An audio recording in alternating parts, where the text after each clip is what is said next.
Muito boa tarde a todos.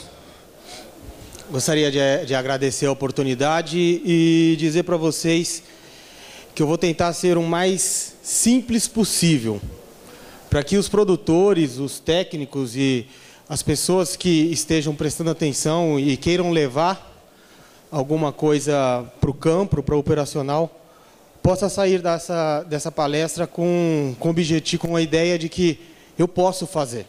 Não, dá para eu fazer. Né? Não estou aqui para inventar a roda, mas sim mostrar que existe uma bicicleta que dá para subir, está acessível, que dá para a gente subir nessa bicicleta e começar a pedalar. A roda ela já existe. Então, não é nada de muita novidade, mas são técnicas que às vezes estão que ela está ao nosso alcance, né? E muitas vezes a gente não coloca em prática. Ou porque não tem conhecimento, ou porque tem o conhecimento, mas não tem os números. Então, vou mostrar também alguns números a respeito da importância da cria na qualidade de carne.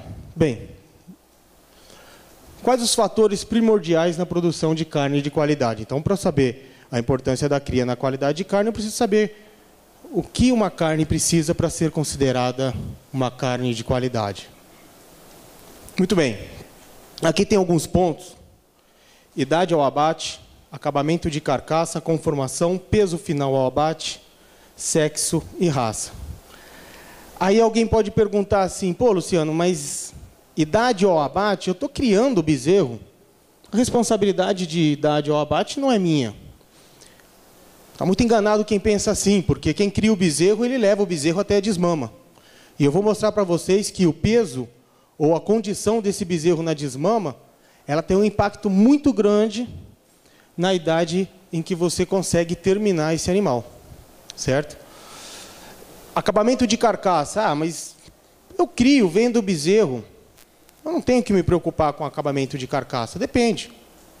Qual é o mercado que você quer atingir? É necessário o acabamento de carcaça? É. Então você tem que pensar, nesse início, já o que você vai usar e como você vai conduzir essa sua cria, para que a pessoa que vai te comprar esse bezerro, e muitas vezes pode te pagar a mais por esse bezerro, como você vai utilizar isso para que você forneça a esse recriador ou terminador um animal que possa conseguir um acabamento de carcaça desejável. Conformação. Também não é importante, às vezes a pessoa imagina que não seja importante a conformação para quem está trabalhando com cria, mas é o mesmo caso do acabamento de carcaça. Se você não trabalhar correto, não escolher o acasalamento correto, as matrizes de forma correta, a idade, o tempo, o mês onde você vai trabalhar com a autorização de monta, você pode comprometer o resultado final. Peso final ao abate, também, tá? Igual ao acabamento de carcaça. O peso desse animal aqui, ele é extremamente ligado ao peso da desmama. O sexo e a raça. Qual a influência disso daí? Muito bem. Sexo, macho inteiro, macho castrado ou fêmea? Qual a qualidade de carne em cima disso daí? Bem, a gente sabe que um animal castrado tende a ter uma carne muito melhor que um animal inteiro. Sempre vai ser assim? Não. Não é castrando o animal que significa que ele sempre vai ter uma carne de alta qualidade. É uma ferramenta. E a raça também está ligada com a qualidade da carne, lembrando que a raça ela tende a um mercado específico. Então, conforme foi falado pelo Zadra aqui, e até vou usar o exemplo dele, o Zadra falou hoje que na casa dele não entra carne magra, que ele gosta de gordura, né, Zadra? Que ele gosta de gordura na carne. Porém, existe um mercado para carne sem gordura. E quem gosta de carne sem gordura, ele tem que escolher um acasalamento e um trabalho correto para chegar nesse tipo de produto. Mas vamos lá, idade ao abate. O que o criador, quais os índices, né, que o criador tem relacionamento direto com a idade ao abate? Bem, o ganho de peso diário, o peso à desmama, tá? Ele faz parte do ganho de peso durante a vida do animal. Então, se ele tem um animal que tem um bom peso à desmama, esse animal consegue chegar ao abate num período muito menor. Tá? Ganho de peso diário. Então, o ganho de peso diário é a vida do animal. Então, você tem, durante o período de desmama, uma parcela da vida do animal. Então, um bom ganho de peso até a desmama, ele vai impactar no seu ganho de peso diário durante a vida do animal. E a lactação, né? A idade ao abate, o poder de lactação, a escolha das melhores matrizes que vão te proporcionar esse melhor resultado final na desmama, ele vai te dar esse animal com peso melhor à desmama e, consequentemente, chegando a um peso melhor ao abate. Acabamento de carcaça. Eu falo muito em seleção de frame, tá? É claro, se você pensa em terminar um animal bem acabado, com gordura, para um mercado que pede isso, você tem que saber que, além do acabamento, você tem tamanho de peça. Então, você tem animais que vão terminar com 20, 22, 24 arrobas, e você tem animais que conseguem a terminação com 17 arrobas, 18 arrobas. E muitas vezes esse peso é o peso ideal. Então, a escolha do frame do animal que você vai colocar em cima das tuas matrizes, em um sistema de cria, ela é impactante no resultado, no acabamento de carcaça do animal. Uma outra relação da cria com dos fatores, que é a conformação, é a aptidão da raça. Né? Raças, normalmente de dupla aptidão, não é sempre que isso acontece, mas vamos comparar, né? O pato, ele sabe voar, sabe nadar e sabe andar. Nenhum dos três ele faz muito bem feito, mas ele faz os três. Na hora que você pega uma raça que ela tem dupla aptidão, você pode estar suprimindo aquela aptidão que você tanto deseja, né?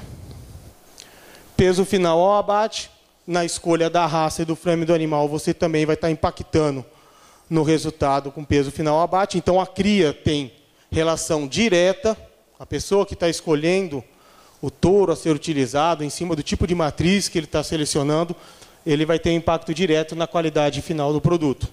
O sexo, né? Qual o peso que eu quero chegar no final, no abate? Qual é o peso que eu devo escolher se eu vou castrar ou não vou castrar esse animal? Por quê? Dependendo da época que você escolhe para castrar esse animal, você vai ter um resultado melhor ou pior de acabamento. Nem sempre, conforme eu falei aí, nem sempre a castração resolve.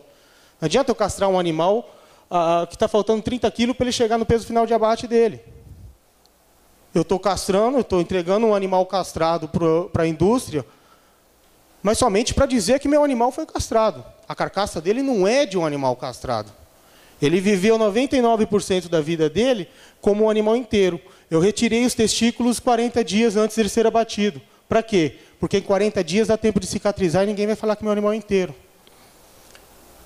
Então, você não está vendendo animais com bom acabamento porque são castrados. Você está castrando animais para tentar se beneficiar de alguma maneira.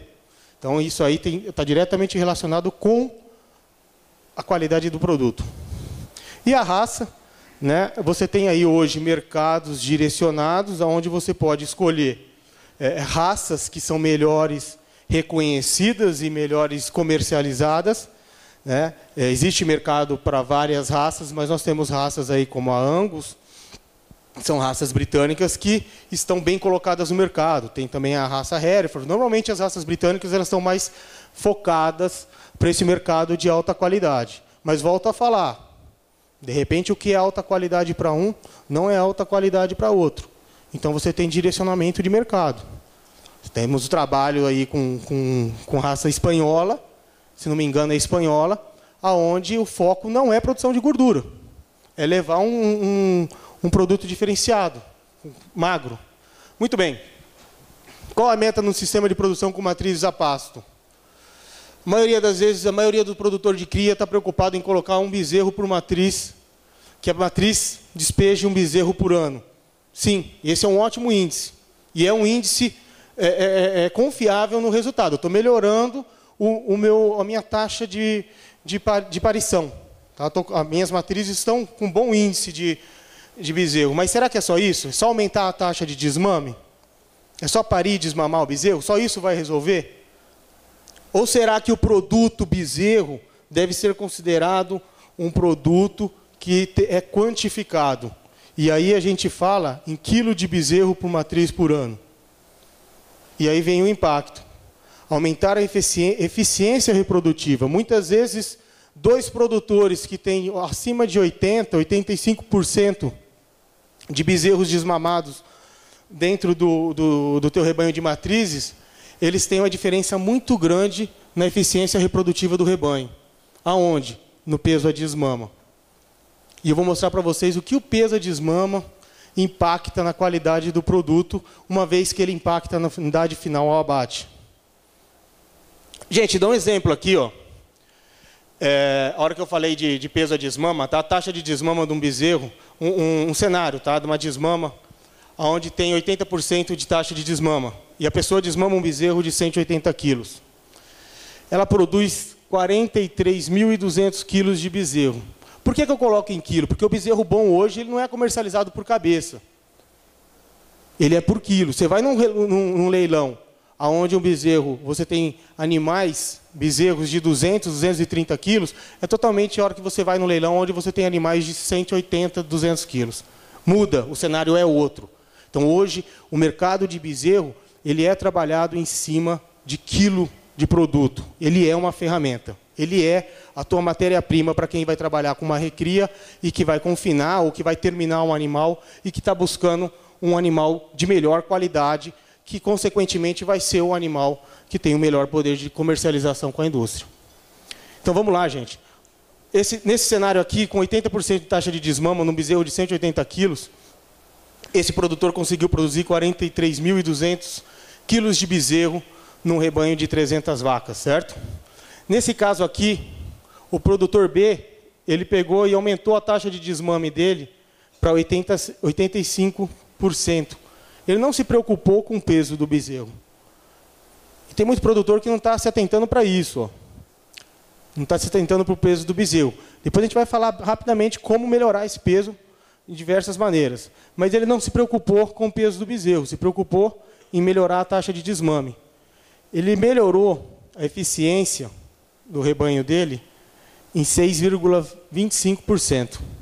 Dá uma olhada nesse mesmo produtor, a hora que ele começou a se preocupar com o ganho de peso desses bezerros e desmamar um bezerro melhor, com melhor peso.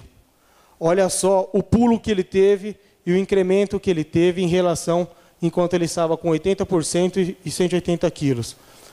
Ele foi para 85%, ele aumentou só em 5% a taxa de eficiência de desmame, certo? Só que ele aumentou o peso de desmame. Então, essa eficiência de número, a taxa de desmame, ela tem um impacto menor, às vezes, do que o peso desse animal. E o peso desse animal na desmama, eu vou mostrar para vocês o impacto desse peso na desmama no final, no abate desses animais. Muito bem, gente. Dá uma olhada nessa bezerrada. Parece que não é bezerro, né? Parece que é boi, mas não é. Isso aqui são animais que estão no Mato Grosso, se não me engano, na região de Alto Taquari. E é um produtor com uma instalação simples, tem um pasto consideravelmente bom, mas nada de muito especial, e que suplementa os seus bezerros. Ele desmama todos os anos, não só ele, mas é um conjunto de 2, 3, 4 produtores naquela região, com a faixa média de peso de 270 quilos. Ah, mas ele trata.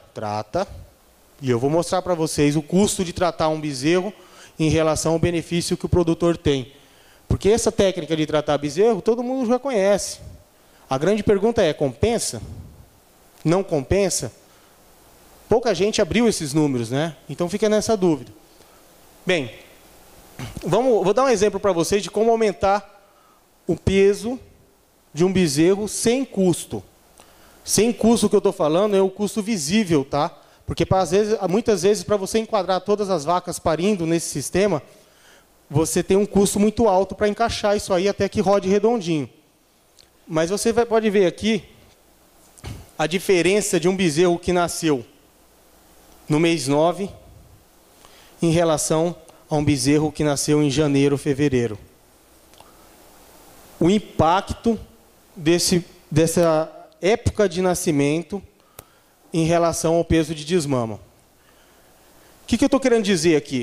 Eu estou querendo dizer que o produtor, muitas vezes, ele tem na mão uma ferramenta que é conhecimento, e ele não usa. Se você perguntar para qualquer produtor aqui, qual é o melhor bezerro, hoje, conversando no stand, com vários produtores, o melhor bezerro é o bezerro de setembro, outubro. Esse é o melhor bezerro. Esse aí eu sei que eu vou vender melhor, mas o outro eu quero ver se eu não vou botar para engordar direto, porque ele precisa de uma recria. Esse bezerro aqui, se ele tratar desse bezerro, ele não precisa recriar esse bezerro. Esse é o melhor bezerro para se fazer o super precoce. O que ele gasta aqui? Nada. Isso aqui é estratégia na estação de monta. Estratégia na estação de monta. Ele escolhe o momento em que ele coloca as vacas na reprodução, sabendo o momento em que essa vaca tem que parir o teu bezerro. Por quê? Esse bezerro aqui, gente, ele nasce no final da seca, ou seja, ele ainda tem uma boa condição, uma baixa umidade quando ele nasce, tem baixo problema de umbigo, baixo problema de casco, fungos. E ele, quando começa a aumentar a exigência dele, essa vaca entra numa condição de pastagem muito melhor e começa a melhorar a produção de leite. E ele passa durante todo o período das águas em desenvolvimento junto com o desenvolvimento das pastagens. Esse bezerro, consequentemente, nesse caso aqui, gente, olha aqui, um bezerro macho desmamou com 213 e a fêmea com 194,5. Um bezerro nascido em dezembro desmamou com 170 e a fêmea com 156. Isso aqui eu ainda não estou falando de nutrição, gente. Eu estou falando de bezerros que nasceram em épocas diferentes, em períodos diferentes. Estratégia de como e quando colocar os seus animais em estação reprodutiva. Simples. É isso. É fácil? Não, não é fácil. Não é fácil você pegar uma vaca que já está ciclando para parir em janeiro, fevereiro, e obrigar ela. Você não consegue, você tem meses, ela está ciclando aqui, ela pariu. Ela vai desmamar esse bezerro antes, ela não vai enxertar a tempo de conseguir parir de novo no mês 9. Então você tem que decidir o que fazer. Você vai descartar, vai entrar com novilha nova. Muitas vezes essa adequação demora 2, 3 anos, mas não tem custo direto você colocar nutrição ainda. Então, outro exemplo aqui para vocês, gente. A hora que eu comparo taxa de desmame com taxa de desfrute, ou com quilos de bezerros produzidos por vacas que estão em processo de reprodução. Um exemplo aqui que eu quero mostrar para vocês, tá? Alô? Um exemplo, nos dois exemplos você tem aí uma produção de 800 animais, certo? E isso aqui é o mais natural. Não adianta querer colocar tudo num mês só, porque não é fácil de conseguir, não vai conseguir fazer isso. Você vai ter isso distribuído por 2, 3, às vezes 4 meses. Mas com o seu trabalho direcionado para a época de estação de monta e época de parição, você consegue ir trocando. Então, qual é a ideia? Esse produtor aqui, que estava nessa situação, às vezes ele não consegue botar tudo em setembro. Mas ele foca e vai trocando isso no primeiro ano, no segundo ano, no terceiro ano, ele chega numa condição dessa. De fazer com que os animais, a grande concentração das vacas, elas joguem um bezerro para o chão em setembro e ainda vai ficar um pouco de animais em novembro. Olha o incremento. Ele sai de 148.500 quilos de bezerros produzidos, na situação onde as vacas estão com a concentração de parição em novembro, e vai para 158.500 quilos com a concentração de parição em setembro. Gente, eu não falei nada de investimento de genética ainda, e nem de investimento em nutrição. manejo estratégico. Esse é o boom, esse é o salto que um planejamento pode provocar numa propriedade que fala, não, eu não quero investir agora, ou não é o meu momento de investir, ou eu já invisto, mas meus bezerros, eu estou investindo em nutrição e meus bezerros estão nascendo em novembro. Eu estou investindo em genética, mas eu estou investindo em genética e estou botando meus bezerros para nascer em novembro e dezembro. Está correto isso? Eu estou vendo que o meu vizinho não investe o que eu invisto e desmama o bezerro dele muito semelhante ao meu. Mas os bezerros do meu vizinho estão nascendo em setembro. E eu não tinha parado para me atentar a isso. Bem, só para vocês entenderem aonde isso impacta na qualidade de carne, eu estou mostrando um gráfico aqui, tá?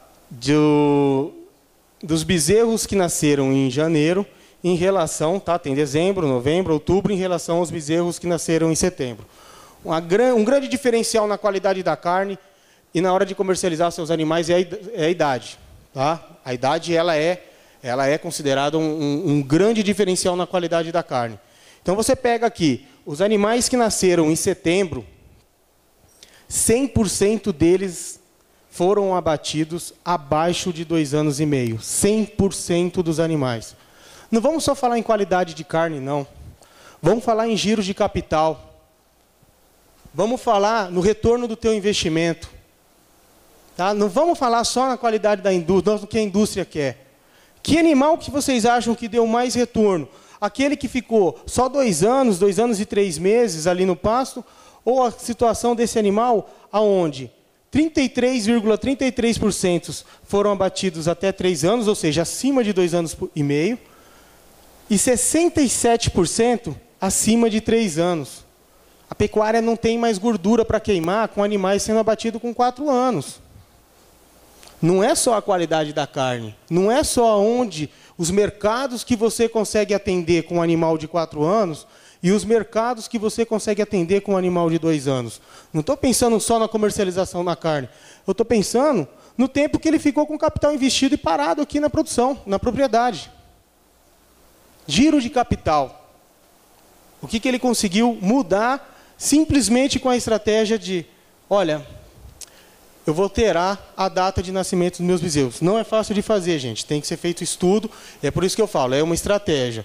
Não é chegar, tirar as vacas e achar que você vai conseguir fazer isso de uma hora para outra, porque não é fácil. Se seu rebanho já está parindo em janeiro, você tem que trabalhar 2, 3 anos para conseguir diminuir alguma coisa aí. Uma outra consideração, tá? Que uma não está linkada à outra. Muitas vezes o produtor está dando a nutrição e as vacas estão parindo no momento errado. Ou as vacas estão parindo no momento correto e ele não está dando nutrição. É a grande questão, que eu mostrei aquela foto lá. Bezerros sendo desmamados com 270, 280, 300 quilos. Isso é realidade, isso não é nenhum bicho de 7 cabeças. Agora, se eu chegasse aqui e falasse, esses animais estão sendo desmamados com esse peso, e esses animais não receberam nenhuma nutrição, não receberam nenhum tipo de suplemento, aí sim. Aí sim, eu estava falando um absurdo aqui. Mas estou falando de investimento. E a hora que eu falo em investimento em nutrição, eu falo em retorno por capital investido. Tá? Então, muitas vezes, os fatores para a gente conseguir uma carne de alta qualidade, eles estão diretamente relacionados com os fatores de bons índices zootécnicos. A maioria das vezes vocês vão ver isso daqui. Então, gente, eu estou dando um exemplo aqui. Muita gente me pergunta, Luciano, uma boa cria, eu tenho um vizinho que faz uma cria muito boa e ele está investindo absurdo para desmamar esse bezerro. Ele está dando creep, mas ele está gastando muito. Se o bezerro dele está nascendo numa época boa, esse impacto do creep é melhor. O bezerro já é mais pesado, vai comer o creep e vai responder ainda melhor. Mas, vamos pensar só no impacto do creep. Normalmente, a conversão alimentar do animal para 1 kg de peso excedente, gente, eu estou falando o seguinte, para cada 3,5 kg de ração que um bezerro está comendo no creep, ele vai colocar 1 kg a mais de peso excedente. O que eu estou dizendo com isso? Que aos 210 dias, aproximadamente 7 meses, cada 3,5 kg de ração que esse animal comeu, ele colocou 1 quilo a mais que o animal que não comeu ração está pesando. Ou seja, ele colocou 1 quilo a mais do que o animal que não comeu, certo? Então, eu fiz aqui uma simulação de uma ração extremamente simples. Eu não estou aqui vendendo ração e nem querendo tirar o lugar de quem vende ração, gente. Pelo amor de Deus. Lá em Salvador vieram perguntar se eu virei vendedor de ração. Não, estou ensinando aqui uma formulazinha básica. Não estou dizendo que é a certa e nem estou colocando isso para ser copiado. Mas estou colocando custo, tá? Uma dieta aí com um CRIP com 68% de milho, 27% de farelo de soja e 5% de um núcleo. Esses são os preços atualizados aí no último final de semana. Tá? Eu peguei um pouco com o pessoal da Scott lá, atualização 13/4. Então tem o milho a R$ 21,00 o saco, farelo de soja a R$ 750,00 a tonelada. Está isso ainda, Felipe? E o núcleo a R$ 1.400,00 a tonelada. Muito bem, gente. Compensa ou não compensa? Não sei por quanto você vai vender o teu bezerro. Você que tem que saber por quanto você vai vender o teu bezerro. Mas o que a gente vê é 1 quilo do bezerro sendo negociado em torno de R$ 3,50, R$ 3,55. Ah, eu não consigo esse preço na fêmea. Concordo. Às vezes você não consegue R$ 3,55 na fêmea, mas você consegue R$ 3,80 no macho, R$ 3,70 num bom macho, num bom bezerro macho. E aí, ele come 3,5 kg de ração para fazer 1 quilo de peso excedente. Estou falando de bezerro comercializado no quilo, gente. Isso aqui é um bezerro especial, não é um bezerro fundo de boiada, fundo de desmama, não. Então, olha só, por 210 dias, esse animal consumindo 0,85 quilos ao dia, ele vai comer 178,5 quilos de ração. Isso é um investimento de R$ 95. Ele investiu R$ 95 a mais nesse bezerro. Esse bezerro comeu R$ 95. Só que esse bezerro, ele retornou, tá? Tá errado esse lucro líquido aqui, tá errado, gente. Essa conta não foi corrigida, tá?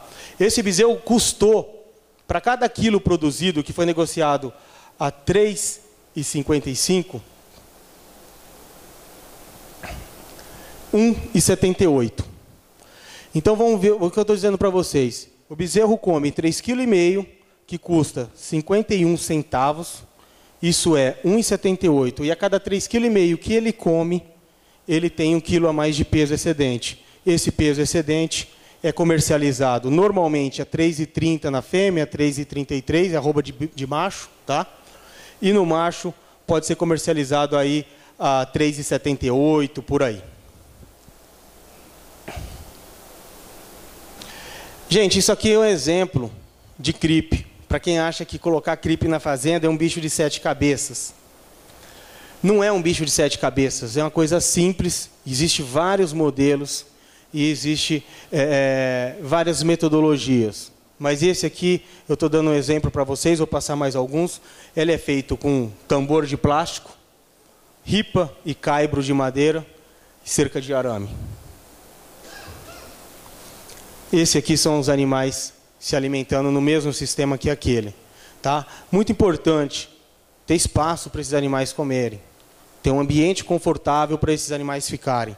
Gente, isso aqui é realizável. Isso aqui não é bicho de 7 cabeças, dá para fazer. Não estou colocando investimento. Ah, eu não quero mexer com isso, eu quero pegar a coisa pronta. É caro? Não sei, depende. R$6.000 você compra um CRIP desse pronto. O pessoal da Lajeado tem um modelo, e é um modelo que eles negociam. Tá? A depreciação, 5 anos para 120 bezerros. É um custo estimado de R$10 por cabeça por ano. Você tem 89, 90 e poucos reais de resultado de lucro líquido lá. Esse aqui também é um outro modelo, uma coisa que pode ser colocada em consideração, gente. Você vai fazer o CRIP, existe uma condição melhorada para esse bezerro, escolham essa condição. O bezerro gosta de sombra, assim como a gente. O bezerro gosta do ambiente confortável. O bezerro está indo ali, a mãe dele está indo lamber o sal, está tranquila. Ele chega, ele fica ali. Às vezes o bezerro fica ali deitado, descansando. Ele já encheu a barriga, já comeu o que ele sentiu necessidade. Ele senta ali e está engordando. Simples, gente. Simples do jeito que eu estou falando. Investimento em genética. Compensa. Hoje foi falado muito em genética aqui. Foi falado do cruzamento industrial, foi falado em genética de forma um pouco mais pura. Mas eu vou falar para vocês um pouco também se compensa ou não. Muita gente fica na dúvida. Ah, eu quero trabalhar com touro, não quero trabalhar com com inseminação. Compensa? Não sei, depende do teu sistema, mas eu vou mostrar um pouco. Qual o fator primordial da genética, da inseminação artificial? Você usa o que tem de melhor. Você consegue selecionar animais e fazer com que esse animal, que no campo ele ia estar cobrindo 50, 45 vacas, você consegue tirar aí 2, 3, 4 mil filhos desse animal por ano. Compensa? Eu uso o touro é mais barato? Não sei. Foi falado aqui muito sobre gestão, que muitas vezes o pecuarista, o Scott acabou de falar isso aqui. Muitas vezes o pecuarista não sabe o custo da arroba produzida. O Luciano também falou, muitas vezes não se sabe o custo da arroba produzida em relação ao agricultor, né? Então é muito fácil falar que o touro é mais barato, porque você comprou o touro ano passado, só que ano passado você comprou 10 touros a 5 mil reais, foram 50 mil reais que você investiu. E aí? E 50 mil reais se você fosse trabalhar com inseminação artificial? Bem, gente, aqui tem um exemplo, eu não vou ficar entrando em detalhes também, até que a gente não tem tempo para isso, e não é esse o foco da palestra. Mas um custo com de um animal nascido com touro, colocando aí taxa de juros, período de utilização do touro de 5 anos, tá? Taxa por descarte, que você tem que fazer. Se você não faz andrológico no teu animal, como é que você sabe se ele está produzindo ou não? Você tem 10 touros na vacada. Então você tem que ter algumas condições. O valor de compra desse animal, em torno de 6 mil reais. O valor de descarte. Bem, com todo esse custo, um bezerro de prenhez, ele custa em torno de 102 reais. Com o custo do bezerro, com o valor do bezerro, um peso do bezerro em torno de 180 quilos, tá? Um bezerro de touro vai pesar em torno de 180 quilos. Sistema de ETF com touro. Levando em consideração os mesmos fatores colocados, o mesmo preço para um touro, o mesmo taxa de descarte, então ele fez esse trabalho, ele tem lá os 127 reais por bezerro nascido, e o protocolo de IATF, ou seja, IATF e touro. Ele tem o custo da prenhez de IATF, 40 reais o protocolo. 40 reais o protocolo. O que eu estou falando? Eu estou falando dos hormônios, estou falando de um diagnóstico de gestação e estou falando de um sêmen de média qualidade, um sêmen comercial. Tá? Um custo de 80 reais. Bem, quais os benefícios do sistema 2 onde você usa a IATF e depois repassa com touro? Você consegue antecipação no teu intervalo entre partos, ou seja, a tua vaca entra em cio novamente mais rápido e você consegue adiantar aquela conta que você precisa fazer para tirar a tua vaca que está parindo em novembro e tentar jogar essa vaca para parir em setembro. Você consegue isso com um protocolo de IATF. Você tem bezerros de inseminação, tá? Uma porcentagem de 50%, estou usando o índice normal, numa inseminação aí de 50%. Uma taxa no acréscimo de gestação de 5%, então com touro você trabalha com aí 80%, com IATF você chega a 85%. Bem, custo médio, depois de tudo isso, é de 102,22 a prenhez do touro, que é aquela que a gente colocou lá nesse sistema. E o custo médio da prenhez, a hora que você soma com os 80 daquelas prenhez, desses 50% que foram trabalhados em ATF, cai para 90,92. Estou falando somente do custo de investimento. Agora eu vou entrar em uma coisa que às vezes as pessoas não conseguem mensurar. Diferença de custo não é muito grande. 4,31 a menos do que o sistema com touros. Só que você tem quilos de bezerros a mais. Por quê? Porque a hora que você usa um animal que está em coleta de sêmen, você está usando um animal superior. É natural que o bezerro, numa mesma condição de pastagem e de nutrição, a hora que você está falando de um animal de touro, de um touro a campo, e se você está falando de um animal que vem de um processo de inseminação, que ele tenha esse peso a mais no momento da desmama. Isso aí é incremento, suporte genético. E esse preço dá, em reais, R$145,4 de diferença. Então, o lucro de um bezerro em relação ao outro acaba sendo de 152,7. Gente, nesse sistema comparativo, nessas condições, a IATF produziu um bezerro R$ 4,00 mais barato, porém, que pode ser vendido a R$ 150,00 mais caro. Por quê? O sistema de produção é mais barato, só que o animal é pouca coisa mais barato, R$ 4,00, só que o animal é negociado num valor extremamente diferenciado. O que é isso? Incremento genético. Muito bem, gente. Quais as vantagens para esses trabalhos com CRIP, para esses trabalhos com genética e esse trabalho com estação de monta planejada em relação à qualidade da carne? O maior peso a desmama, possibilitando o abate de animais mais precoces.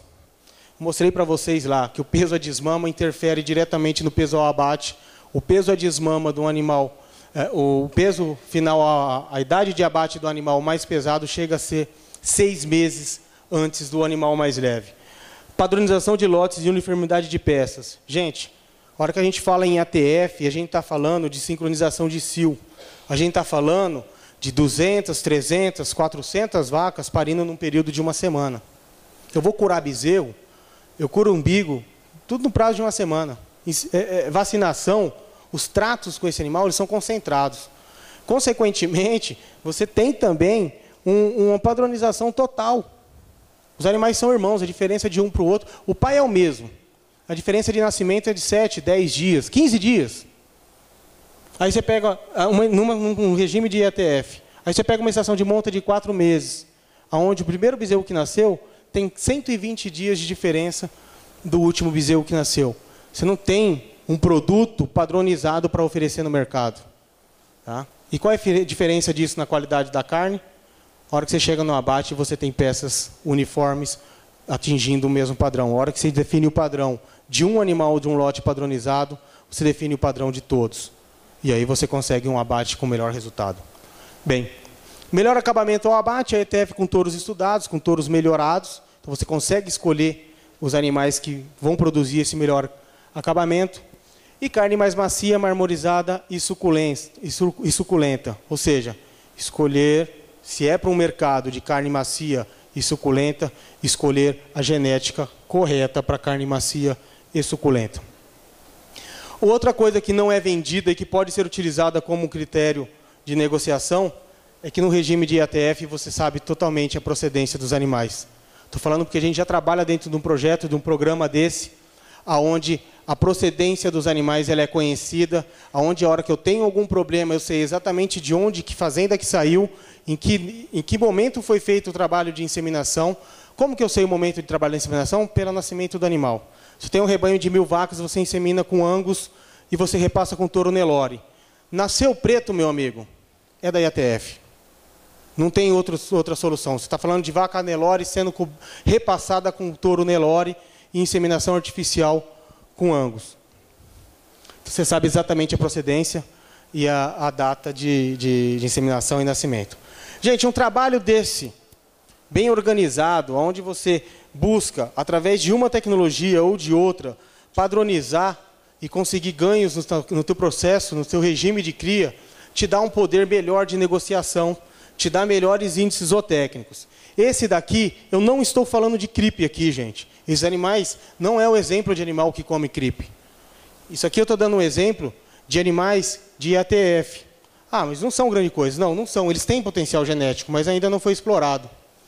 Isso aqui é um rebanho de uma fazenda que usou 2 touros. E ela procurou as mesmas características dos 2 touros. Olha só o número de animais com a mesma característica fenotípica. O que acontece com esse produtor? Muitas vezes, a hora que ele vai negociar, ele pede 5, 10% a mais do que o valor do mercado. Por quê? Porque ele não tem 5 animais iguais. Ele tem 800. Você não precisa ver todos. Você fecha 2, 3 lotes, você tira uma amostra exatamente igual. O sistema de produção é igual e os animais nasceram na mesma semana. Isso eu estou falando só de sincronização de cio. Ele ainda não usou, não explorou o potencial desse animal com ração. A hora que a gente consegue esse volume e essa padronização, e você tem um motor aqui que gosta de queimar, eu não estou falando que é econômico, ele gosta de queimar. Ele rende mais, ele dá um melhor resultado, mas ele gosta de queimar combustível. Mas ele precisa de combustível. Jamais pegaria um animal nessa condição e colocaria para enfrentar desafio no campo.